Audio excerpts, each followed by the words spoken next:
Hello, hi everyone. Welcome back to Woo Can Cook. My name is Wesley, and this is a show where we are slowly cooking our way through all of the food from my childhood.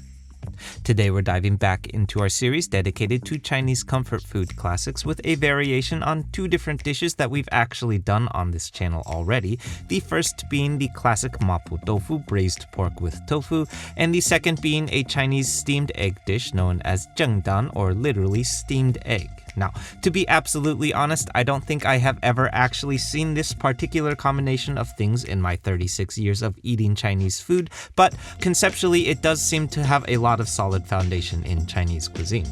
Zhengdan, or steamed egg, is literally as it's described, a whisked egg seasoned lightly with shaoxing wine and white pepper, then gently steamed for a mildly savory quality.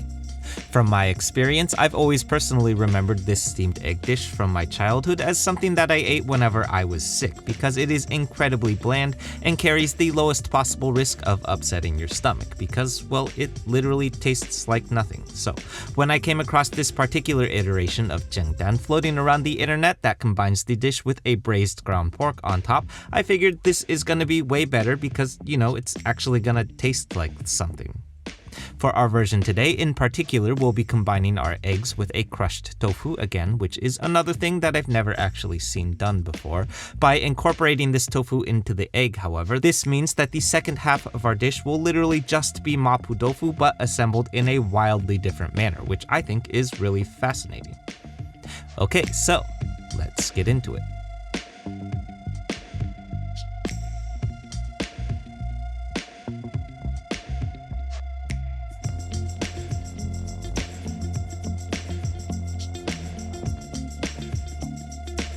Okay, so kicking things off here first, we're beginning with the first half of our braised ground pork stir fry, which once again, if you have been following this channel, is going to look pretty much identical to our mapo tofu recipe because, well, it is. This is 4 cloves of crushed and minced garlic to start, followed by 1 inch or about 1 tablespoon of fine minced ginger and the whites of 3-ish green onions that I'm slicing up thinly.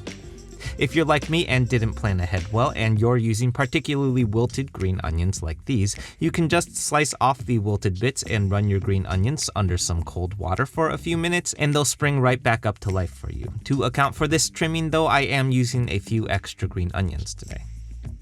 Next up, moving on to our ground pork, I'm adding 8 ounces or a half pound of ground pork to a medium-sized mixing bowl. Then we're going to do a quick and simple marinade here, mainly focusing on acids to help tenderize. This is 4 tablespoons or a quarter cup of soy sauce here to start, followed by a single tablespoon of shaoxing wine for some acidity, a half teaspoon of white pepper for some aromatics, and a single tablespoon of sesame oil for a little extra fat.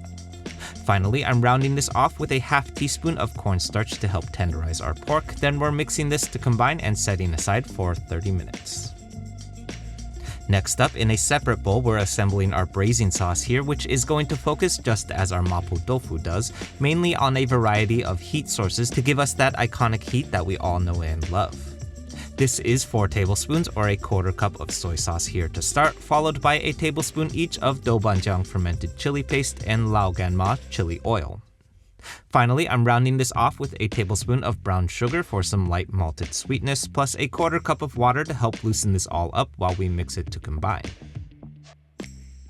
Moving on to our steamed egg next, as promised, I'm beginning with what ended up being a full pound or 1 block of tofu that I unnecessarily chopped up here for absolutely no reason. This, of course, is because we're actually just gonna crush this all up with our hands, so there's really no point in dicing this at all. As a side note, I am using firm tofu here because it's what I happen to have on hand, but if you have it, I actually think that soft or silken tofu would have worked a little bit better and yielded a slightly smoother texture. In a separate bowl here next, I'm whisking up 4 eggs.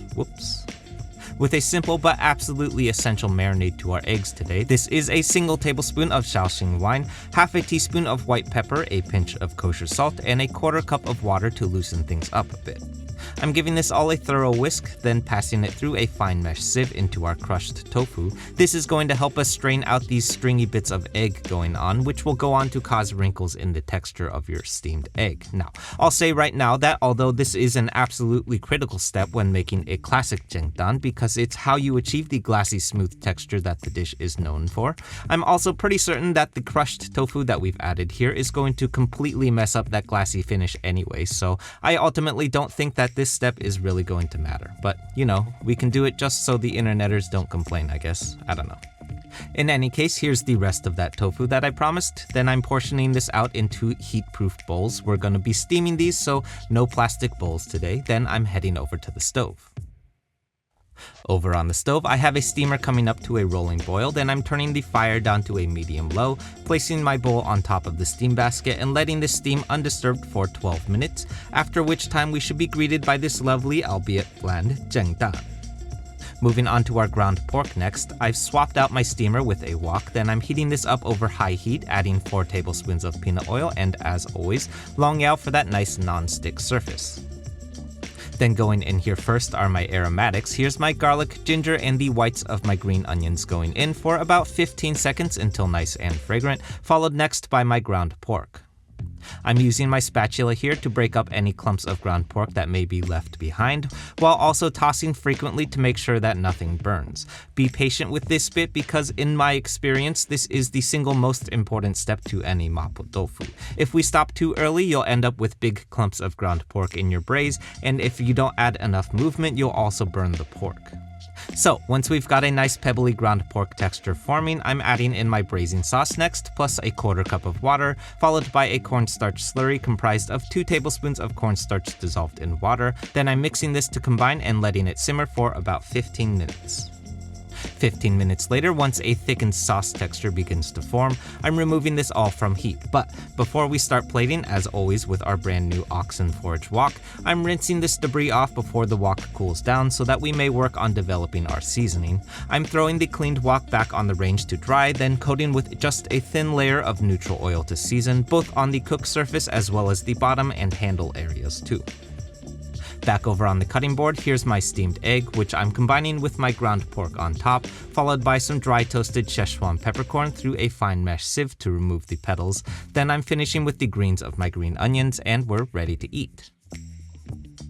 Okay, so a little bit of personal history with this dish. When I was a kid, I wore braces and then retainers for something like 8 or 9 years, really the majority of my childhood. And pretty much every time that I had my braces tightened and my teeth hurt too much to chew on anything, I very distinctly remember eating Chinese steamed eggs because you can pretty much eat this dish without chewing. So I'll start off by mentioning that I definitely have some biases with the core element of this dish. It is the thing that you eat when your face is in blinding pain. But that said, I do think that this particular adaptation of this dish solves a lot of my own personal issues with it, in that it does give the dish a great deal more flavor than a simple steamed egg does. No, to be fair, you probably can't eat this iteration of jjangdan the day after you have your wisdom teeth pulled, but I do think it is a wonderfully unique adaptation to a mapo tofu that works really well if you are, say, trying to avoid rice, which, let's be honest, is a very difficult thing to find in Chinese cuisine. It's rich and flavorful with a deep umami from our braised ground pork, and then also soft and tender from our steamed egg. And while yes, I acknowledge that we are cheating a little bit with our plating since the pork is covering up the wrinkled and unsmooth texture to our egg, but let's be honest, it is so wildly difficult to achieve a glassy smooth steamed egg that it was pretty unlikely that I was going to succeed on that front anyway, with or without the crushed tofu. Okay, so that's it everyone. I hope you enjoyed this and I hope you give this one a shot. For those who are new to the channel, this one is part of a larger series that we've been doing that's dedicated to classic Chinese dishes, so definitely check out that series next if you haven't yet because there's a lot of these. As always, like, comment, subscribe, share, be nice YouTubers, and I'll see you soon.